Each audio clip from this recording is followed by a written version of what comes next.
Sudarlun, Dinas Kebudayaan dan Pariwisata Aceh menggelar pentas milenial di Taman Budaya Banda Aceh pada 12 hingga 14 Februari 2022 mendatang. Pantauan Serambion TV di Taman Budaya Aceh, Sabtu 12 Februari 2022 malam, puluhan stand dipenuhi berbagai produk inovasi para milenial untuk dipamerkan dalam event tersebut. Kegiatan ini menampilkan beragam kesenian yang dikemas dengan gaya milenial, serta menghadirkan para remaja kreatif atau influencer guna berbagi pengalaman dan trik inovasi di bidangnya masing-masing. Kepala Disbud Par Aceh melalui Kabid Pemasaran, Teguh Hendra Faisal mengatakan pandemi COVID-19 belum tentu reda, meski demikian berbagai ikhtiar harus terus dilakukan untuk menghidupkan dunia pariwisata di Aceh.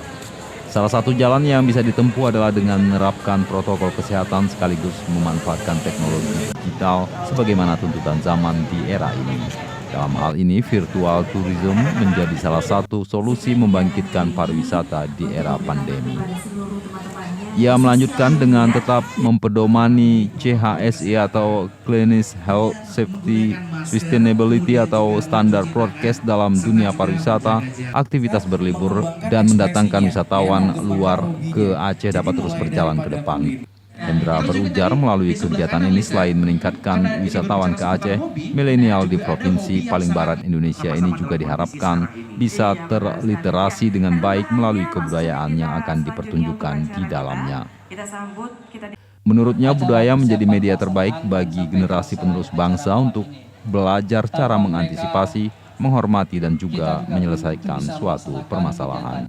2, 1. Dari Banda Aceh, Syederalun, Sarah Masroni untuk Serambion TV.